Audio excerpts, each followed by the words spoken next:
के हल्के होते हैं। सिंध में सूबाई असम्बली की 130 सीटें हैं डायरेक्ट इलेक्शन की, और कौमी असम्बली की 61 है, तो टोटल हल्के बन रहे हैं 191। तो यहाँ कराची के अंदर जो लोकल गवर्नमेंट का जो सेटअप है उसमें 1230 कॉन्स्टिट्यूंसीज बन रही है, और इसके लिए हमने जो है 7 डिस्ट्रिक्ट पे 7 डिस्ट्रिक्ट रिटर्निंग ऑफिसर अपॉइंट किए है, और बकाया 9 डिस्ट्रिक्ट पे DROs अपॉइंट किए हैं 9 डिस्ट्रिक्ट पे, और तकरीबन 170 रिटर्निंग ऑफिसरान है इस सेकंड फेज़ में, जिसमें कराची में 57 है। और वो रिटर्निंग अफसरान जो है मुख्तलिफ डिपार्टमेंट से लिए गए, जिसमें असिस्टेंट कमिश्नर साहिबान भी हैं, और मुख्तलिफ जो भी वफाकी और सूबाई हुकूमत के इदारे हैं उनमें से अफसरान लिए गए। तो आप इस की जो डिटेल से अंदाज़ा कर सकते हैं कि लोकल गवर्नमेंट इलेक्शन जो है ये एक बहुत बड़ी एक्सरसाइज है, और जब फील्ड में इस एक्सरसाइज को कराई जाती है तो डेफिनेटली इसमें बहुत सारे इश्यूज़ भी होते हैं, चैलेंजेस भी होते हैं। और अल्हम्दुलिल्लाह आपने देखा कि इलेक्शन कमीशन ऑफ पाकिस्तान ने अपनी आइनी ज़िम्मेदारी एहसन तरीके से निभाई, और मुअज़्ज़िज़ इलेक्शन कमीशन ने 15 जनवरी की डेट रखी थी, उस डेट में पोल हुई। कल पोलिंग का टाइम शाम को 5 बजे तक था, और उसके बाद हमने ये भी अनाउंसमेंट करवाई कि जो लोग पोलिंग स्टेशन के अहाते में मौजूद हैं वहाँ पहुँच जाते हैं 5 बजे तक, तो उनको भी वोट डालने की सहूलत दी जाए। तो यकीनन ऐसा हुआ है कि कई पोलिंग स्टेशन ऐसा हैं जो 6 बजे तक वहाँ पोलिंग होती रही, कहीं 7 बजे तक हुई, क्योंकि ज़्यादा वोटर वहाँ मौजूद थे। कल सुबह वोटर्स का निकलने का रेशो कम था, सर्दियों के दिन है, संडे का दिन था, कराची के लोग लेट निकलते हैं, 12 बजे के बाद वोटर्स निकले हैं, और शाम को इस तरह कई पोलिंग स्टेशन में 6 से 7 बजे के बाद प्रोसेस कंप्लीट हुआ है, और उसके बाद काउंटिंग का प्रोसेस होता है। मैं थोड़ा सा आपको ब्रीफली बता दूँ काउंटिंग किस तरह हुई, क्योंकि मैं तफसीली इसलिए बताना चाहूँगा कि कल रात से मुख्तलिफ चैनल्स पे ये बात हो रही थी कि रिज़ल्ट्स को अनाउंस करने में डिले हो रही है। तो उसके बाद मुझे भी तमाम चैनल्स में ये जो है वो भिजवानी पड़ी अपनी इसमें जो है प्रेस रिलीज़ के वजाहत करनी पड़ी कि ROs के पास रिज़ल्ट तैयार हो रहा है, तो इंशाल्लाह जैसे ही कंप्लीट होगा प्रोवाइड कर देंगे। पोलिंग स्टेशन पर जब रिज़ल्ट प्रिपरेशन शुरू हुई, यानी कि काउंटिंग के बाद, तो इसमें सबसे पहले जो फार्म बंदा है वो फार्म 11 और 12 थे। और आपको यहाँ बता दूँ कि फार्म 11-12 जिसमें हम फार्म 45-46 बनाते हैं कौमी और सूबाई असम्बली में, वो हर एक MNA नेशनल असम्बली और सूबाई असम्बली के एक फार्म होता है, फार्म 45 और 46।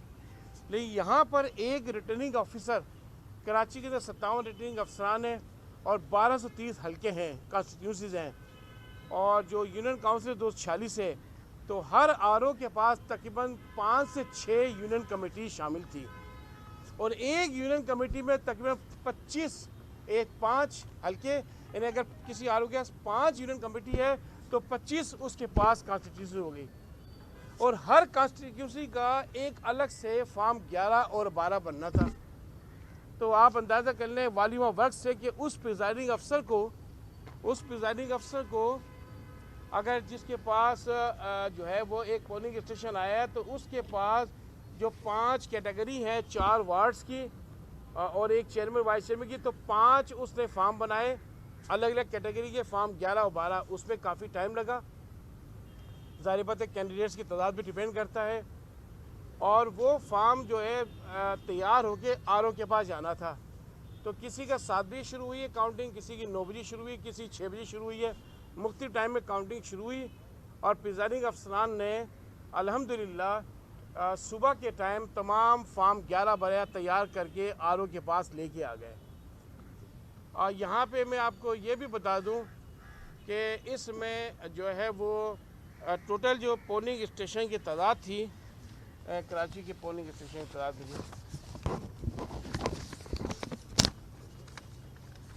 कराची के पोलिंग स्टेशन की तादाद देख रहे हैं 4990 पोलिंग स्टेशन कराची में हैं जो कल इलेक्शन हुई है, 4990 पोलिंग स्टेशन, और हर पोलिंग स्टेशन पर चेयरमैन वाइस चेयरमैन की और वार्ड की जो इलेक्शन थी, तो इसको जब आप कैलकुलेशन करेंगे, मल्टीप्लाई करेंगे 2 से, तो ये फिगर तकरीबन 10,000 की बन जाएगी। यानी हर पोलिंग स्टेशन पर आपको फॉर्म 11-12 एक जनरल मेंबर का बनाना था और साथ साथ एक चेयरमैन वाइस चेयरमैन का। जो पांचों जो है जो 4 वार्ड थे उनमें साथ एक चेयरमैन वाइस चेयरमैन की इलेक्शन थी। तो ये वॉल्यूम वर्क जो प्रिजाइडिंग से कंप्लीट किया, सुबह तक कंप्लीट कर लिया अल्हम्दुलिल्लाह। और ये 4,990 के तमाम पोलिंग स्टेशन का रिजल्ट सुबह आर पहुँच गया है। अब आर इसके बाद जो रिजल्ट तैयार कर रहे हैं वो है अपेंडिक्स ए। अपेंडिक्स ए जो है वो अनऑफिशियल रिजल्ट है जो इस वक्त तैयारी के मरहल में है और तमाम 246 जो यूनियन कमेटीज़ है उसका रिज़ल्ट तैयार हो रहा है। तो रात जो है मुख्तलिफ जो है स्टेक होल्डर्स, मुख्तलिफ पॉलिटिकल पार्टीज़ की तरफ से ये कहा जा रहा था कि प्रिजाइडिंग अफसरान की तरफ से कुछ पोलिंग स्टेशन पे कोई धांधली का सिलसिला हो रहा है। मैं आपको यहाँ ये बात वाज़ेह कर देना चाहता हूँ कि इलेक्शन कमीशन ऑफ पाकिस्तान ने मॉनिटरिंग का बड़ा एक सख्त मैकेनिज़्म रखा हुआ है और इसी सिलसिले में हमारे मौजूदा चीफ इलेक्शन कमिश्नर मोहतरम सिकंदर सदार रजा साहब की खसूसी हिदायत पर सेक्रेटरी इलेक्शन कमीशन और स्पेशल सेक्रेटरी इलेक्शन कमीशन भी कराची तशरीफ़ लाए और यहाँ मेरे साथ मौजूद थे 2 दिन से। हमने मीटिंग भी थी सिंध गवर्नमेंट के साथ और मुकम्मल तौर पे हमने ये प्रोसेस मॉनिटरिंग की हुई थी सारा का सारा। और तमाम DRO साहिबान, जिसमें कुछ हमारे अपने अफसरान भी थे, बाकी सिंध गवर्नमेंट के डिप्टी कमिश्नर्स थे, उनको सख्त हिदायत थी कि किसी भी अफसर ने अगर कोई कोताही की तो उसकी तरफ सख्त एक्शन लिया जाएगा। तो मैं ये कॉन्फिडेंस के साथ कह सकता हूँ इंशाअल्लाह कि किसी भी अफसर ने कोई भी कोताही इस प्रोसेस में नहीं की। और अगर फिर भी हमें इत्तलात मिलती है, अब तक की बात कह रहा हूँ मैं, कि अगर किसी प्रिजाइडिंग अफसर ने या किसी रिटर्निंग अफसर ने या किसी और अफसर ने जो सिलेक्शन प्रोसेस में इन्वॉल्व है, अगर उसने कोताही की तो कानून के मुताबिक सख्त कार्रवाई की जाएगी। अब इस वक्त रिज़ल्ट जो है हमारे RO साहिबान के पास मौजूद है, वो तमाम रिज़ल्ट तैयार कर रहे हैं और इंशाअल्लाह आज शाम तक इंशाअल्लाह हमारे तमाम कराची की जो यूनियन कमेटी 246 उसका रिज़ल्ट जो है वो तैयार हो जाएगा। तो जो पॉलिटिकल पार्टीज़ है मैं उन पर भी वाज़ेह कर देना चाहता हूँ कि वो इस बात को बिल्कुल मलूज़ खातिर रखें कि इलेक्शन कमीशन ऑफ पाकिस्तान अपनी जो है आनी जिम्मेदारियों से आगाह है और फ्री, फेयर और ट्रांसपेरेंट इलेक्शन कंडक्ट कराने में सिंसियर है और इसमें हमने कोई कसर नहीं रखी है। इलेक्शन कमीशन ऑफ पाकिस्तान के सख्त हिदायत, स्ट्रिक्ट मॉनिटरिंग मैकेनिज़्म और इफेक्टिव कोऑर्डिनेशन के साथ अल्हम्दुलिल्लाह सेकंड फेज़ इलेक्शन का हमने पीसफुल कंडक्ट करवाया। आप कराची की इलेक्शन से, कराची की पॉलिटिकल डायनामिक्स से वाकिफ़ हैं कि आप पिछले तमाम इलेक्शन को देख लें, आप 2015 के लोकल गवर्नमेंट इलेक्शन को भी देख लें और इस वक्त जो कल इलेक्शन हुआ है तो अल्हम्दुलिल्लाह सेकंड फेज़ में कहीं भी कोई बड़ा कोई अनटूवर्ड इंसिडेंट नहीं हुआ। तो मैं ये बात आप पे वाज़ेह कर देना चाहता हूँ कि आप मैसेज मेरा कन्वे कर दें तमाम जो भी पॉलिटिकल पार्टीज़ के लोग हैं कि हम तैयारी कर रहे हैं, रिज़ल्ट तैयार कर रहे हैं, इंशाअल्लाह जल्द से जल्द नताइज उन तक पहुँचा दिए जाएंगे। अच्छा एजाज साहब, इस दफ़ा टर्न आउट जो है 10 से 20% के दरमियान रहा, कराची की मैं बात कर रहा हूँ। अगर 10 से 15-20% ये टर्न आउट के बावजूद अभी तक रिजल्ट नहीं फाइनल हो सका, तो अगर यही टर्न आउट 50% होता है तो इसका मतलब 1 महीना तो लग जाता आप लोगों को कंपाइल करने में ये सारे रिजल्ट। नहीं देखें ना, फिर आपने वही बात की, मैंने इतनी जो बात समझाई है इससे टर्नआउट का जो आप कह रहे हैं ना टर्नआउट का क्या असर पड़ रहा है, ठीक है का जो टर्नआउट कम रहा है, अब वो टर्नआउट तो पता चल जाएगा हमें जब हम टोटल वोट्स काउंट करेंगे कि कितना टर्नआउट है। लेकिन साथ साथ वॉल्यूम वर्क की बात करें, जो फार्म तैयार किए जा रहे हैं, अपेंडिक्स ए तैयार हो रहा है, इससे पहले फार्म 11-12 तैयार हुआ है, उसमें हर उम्मीदवार के हासिल करदा वोटों की तादाद लिखी जाती है, तमाम डिटेल होती है। तो उससे आपकी बात हम कह सकते हैं कि अगर फ़र्ज़ करें टर्नआउट 50%, 60% या 70% तो ज़्यादा टाइम खर्च होता है, लेकिन इस वक्त भी अगर फ़र्ज़ करें 20-25% जो टर्नआउट भी है तो उसमें टाइम कंज्यूमिंग जॉब है ये और बहुत एक्सटेंसिव लेबर है। और प्रिजाइडिंग अफसरान देखें ना, आपको पता है कि ये सामान डिस्पैच हुआ है हफ्ते के दिन, यानी हफ्ते की सुबह से लेकर वो रात भर पोलिंग स्टेशन पर रहे, कल सारा दिन पोलिंग करवाई है और कल रात को काउंटिंग की है, काउंटिंग के बाद फ़ौरन फॉर्म 11-12 तैयार किया है और फिर रिटर्निंग अफसरान के दफ्तर में आकर एक आरओ के पास कोई तकरीबन 100 पोलिंग स्टेशन, किसी के पास 150 पोलिंग स्टेशन, इन हर आरओ ने पहले तो उस 150 पोलिंग स्टेशन का मटेरियल रिसीव किया है। और ये भी कानून में कि फ़र्ज़ करें कि प्रिजाइडिंग अफसर कोई गलती करता है तो वहाँ पे आरओ उस फॉर्म को रेक्टिफाई कराता है। तो ये एक जॉब ऐसी डेफिनेट में टाइम तो खर्च होता है। सर आपका जो जवाब है ना, आपका जो जवाब है राना साहब के सवाल पे वो अनसेटिस्फैक्ट्री है। जब आपको पता भी है कि नताइज का इंतज़ार होता है, सब जो है, आपने कोई ऐसा मैकेनिज्म क्यों नहीं बनाया कि नताइज जो है वो सही तरह से वक्त बर वक्त जो है वो दिए जाए, ताकि शुकूक व शुबहात जो इलेक्शन कमीशन के ऊपर ख़ास तौर पे सबसे बड़ा इल्ज़ाम लगता है कि भाई वो हुकूमत के साथ मिली हुई है, तो वो कम से कम ना लगता। और दूसरा, कल मलीर के अंदर 3 आउटसाइडर जो है वो जीएनएन ने रिपोर्ट किए हैं, जो मासूम लड़के थे जिनका सीएनआईसी भी नहीं बना हुआ था, वो पोलिंग ऑफिसर के तौर पे ड्यूटी सर अंजाम दे रहे थे। तो ये किस तरह के इंतजाम थे आपके?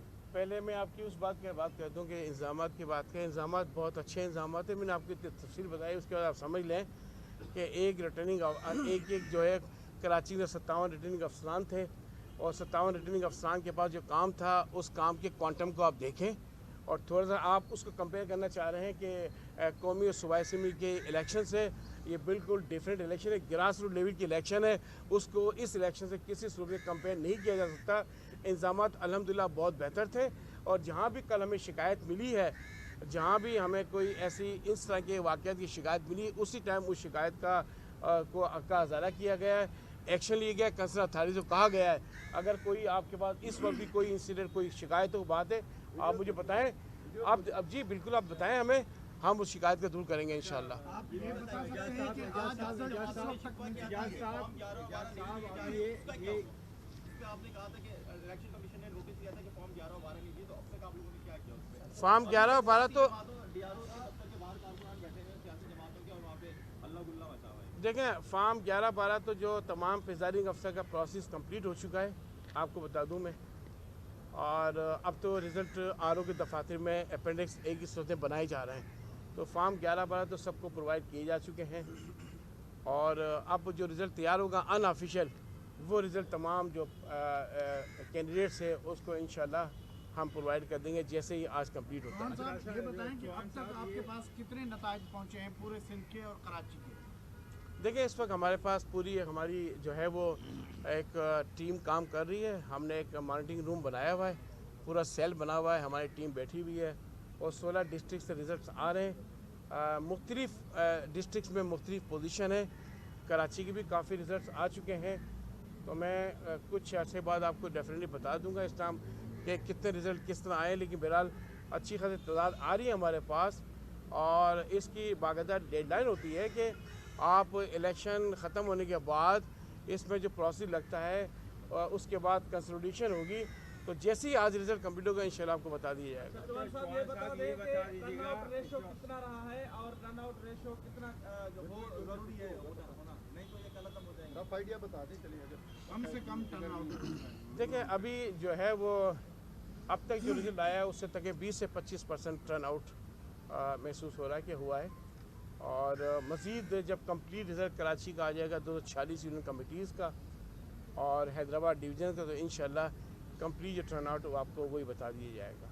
अच्छा, कल अभी आप बता नहीं पा रहे, 12 घंटे तकरीबन इलेक्शन हो चुके हैं, अब तक आप नताइज नहीं बता पा रहे कि आप यूनियन कमेटीज़ के नताइज आपके पास आ गए हैं। इसी हिचकिचाहट को, इसी को पोशीदा रखने के अमल को फिर सुबह के बाद जन्म लेते हैं मुख्तलिफ जमातों की जानिब। मैं इस वक्त आपके पास इसलिए आया कि मैं आपको इस प्रोसीजर की तफसील बता दूं ताकि आप समझ जाएं और वो तमाम लोग जो है चैनल्स पे ये जाहिर कर रहे हैं जो कैंडिडेट्स के रिज़ल्ट्स में डिले क्यों हो रही है, उस रिज़ल्ट के डिले होने की रिज़ल्ट की तैयारी का प्रोसीजर आपको बता दूं।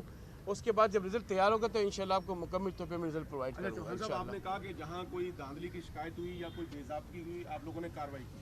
2 वीडियो चली सेंट्रल की, एक सियासी जमात के कारकुनों को देखा वीडियो में देखा जा सकता है कि वो ठप्पे लगा रहे हैं, उनके खिलाफ क्या कार्रवाई? और दूसरा, डिस्ट्रिक्ट ईस्ट में एक सियासी जमात के रहनुमा जो कि खुद भी यूसी चेयरमैन के उम्मीदवार थे, उनको बाकायदा वो सील तोड़ते हुए औजारों के साथ दिखाया गया। अब तक इनके खिलाफ कार्रवाई क्या हुई है? आपको शायद मालूम होना चाहिए कि कार्रवाई इनके खिलाफ हो चुकी है। उस टाइम कार्रवाई की गई थी, जो आपने सील तोड़ने की बात की थी, डायरेक्शन इशू हुई थी डीआरओ को कि उसको पोलिंग स्टेशन से बाहर आउट करें और जो भी एज़ पर लॉ उनके खिलाफ कार्रवाई थी कार्रवाई की जाए। अब ये प्रोसीजर हमारा काउंटिंग के साथ साथ रिजल्ट की तैयारी के साथ साथ ये भी चल रहा है और ज़्यादा इसका ड्यू प्रोसीजर होता है, तो वो कार्रवाई तो डेफिनेटली आगे जितने भी अनटोवर्ड इंसिडेंट हुए कल उसके खिलाफ जो भी कार्रवाई होगी तो इंशाल्लाह वो होगी और आपको इन्फॉर्म किया जाएगा। जैसा आप आपने सबका कार्रवाई की बात की है उस मेंबर के खिलाफ, वो बड़ी हैसियत से जीते भी हैं, तो क्या सिर्फ यही कार्रवाई होगी कि वो कोई नोटिस जारी होगा या कोई उनको डीसीट भी किया जाएगा? नोटिस जारी होता है, देखें ना, अब आप पूरा प्रोसीजर देखें ना, प्रोसीजर होता है इसका कि नोटिस जारी होने के बाद फर्दर कार्रवाई होगी और फर्दर कार्रवाई कुछ भी होती है जिस तरह जो इलेक्शन एक्ट में और सिंध लोकल गवर्नमेंट एक्ट में मौजूद है उसके हिसाब से कार्रवाई होगी इंशाल्लाह। आप सबका बहुत बहुत शुक्रिया, थैंक यू। टोटल काउंसिल से कितना रिजल्ट आ गया? Total number of councils? चलें, आप अगर इस वक्त जैसे मैं आपको बताना चाह रहा था कि जब रिजल्ट कंप्लीट होगा तो आपको इंशाल्लाह अनाउंस भी कर देंगे। इस वक्त टोटल नंबर ऑफ काउंसिल्स इतना आ चुका है? हमारे पास जो टोटल काउंसिल्स हैं वो 4412 हैं और इसमें से इस वक्त तक 1522 कॉन्स्टिट्यूंस का रिजल्ट आ चुका हमारे पास, 1522 का। ये टोटल कॉन्स्टिट्यूंस कहलाती है, इसमें वार्ड भी शामिल है और उसमें चेयरमैन वाइस चेयरमैन का रिजल्ट भी शामिल है। तो अब स्पीड अप हो चुकी है क्योंकि रिजल्ट सारा आरओ की दफातर में आ चुका है, तो अब इंशाल्लाह स्पीड बढ़ेगी और शाम तक उम्मीद है इंशाल्लाह काफ़ी तक रिजल्ट हमारे पास पहुँच जाएगा। Thank you. सर, आप किसी पॉलिटिकल जमात को सपोर्ट तो नहीं कर रहे हैं ना? ये जो इल्जामात लग रहे हैं इतनी देर क्यों हो रही है? ऐसे ये बार बार आप पर एलिगेशन क्यों लगता है कि आप पीपल्स पार्टी के सपोर्टर हैं? एक मिनट देखें ना, अभी मैं यहाँ पे खड़े होकर बात की थी कि इलेक्शन कमीशन ऑफ पाकिस्तान जो है वो तमाम पॉलिटिकल पार्टीज़ के साथ यकसा सलूक रखता है और लेवल प्लेइंग फील्ड प्रोवाइड की है। तो मेरे ख्याल में ऐसी कोई भी बात नहीं है कि इस रिज़ल्ट के डिले होने में या इस प्रोसेस में प्रॉब्लम होने की वजह से आपको ये बात समझ लें कि हम या आर ओ साहिबान या डायर साहबान किसी को जो है फेवर कर रहे हैं। मैं आपको बिल्कुल कॉन्फिडेंस के साथ कह रहा हूँ ये बात कि इलेक्शन कमीशन ऑफ पाकिस्तान के लिए तमाम पॉलिटिकल पार्टीज़ सबका साथ एक ही रवैया इंशाल्लाह। और पॉलिटिकल पार्टीज़ के जो हैं हमारे मौजूद हज़रत जो साहिबान हैं वो भी थोड़ा सब्र रखें, तसल्ली रखें, इंशाल्लाह रिजल्ट उनको मिलेगा और साफ और शफाफ रिजल्ट होगा इंशाल्लाह ताला। Thank you. ये बताइएगा, एक प्रेस रिलीज इस्लामाबाद से भी आई थी कि जो चीफ इलेक्शन कमिश्नर है वो बड़े मुतमिन है, वो वाकई मुतमिन है या सिर्फ प्रेस रिलीज की हद तक आपके इस परफॉर्मेंस से मुतमिन है? नहीं, प्रोसेस आपको भी नज़र आना चाहिए माशाल्लाह, बल्कि आपको तो ज़्यादा नज़र आना चाहिए कि प्रोसेस क्या हो रहा है। सारे एंगल से आप देखा करें जिस तरह प्रोसेस चल रहा है, तो प्रोसेस अगर इत्मीनान बख्श हो तो जाहिर बात है आप भी मुतमिन है और सब मुतमिन होंगे इंशाल्लाह ताला। क्या आप अपने सिस्टम को इस तरह इम्प्रूव नहीं कर सकते कि 24 घंटे के अंदर अंदर आप फाइनल रिजल्ट दे दें? इंशाल्लाह आहिस्ता से इम्प्रूवमेंट आएगी और तफसील जो मैंने बताई है इस पर ज़रूर गौर कीजिएगा कि इस तरह के सिस्टम के अंदर, इस तरह के इलेक्शन के अंदर जो सारा प्रोसीजर है उसको ग्राउंड पे इम्प्लीमेंट करने में कितनी एफर्ट्स होती है। सारी मशीनें लगी हुई है, इंशाल्लाह ताला अच्छे नताइज मिलेंगे और साफ और शिफा नताइज मिलेंगे इंशाल्लाह।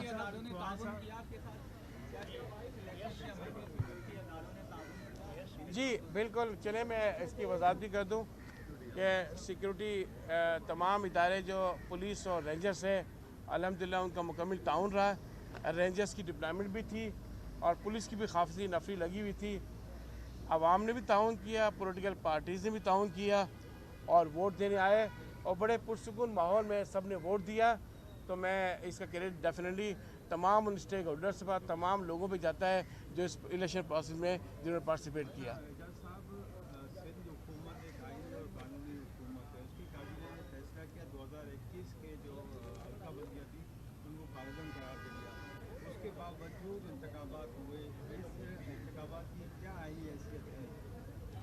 अब इलेक्शन हो चुके हैं और जो डिलिमिटेशन हुई थी उसकी बुनियाद पे इलेक्शन हुए।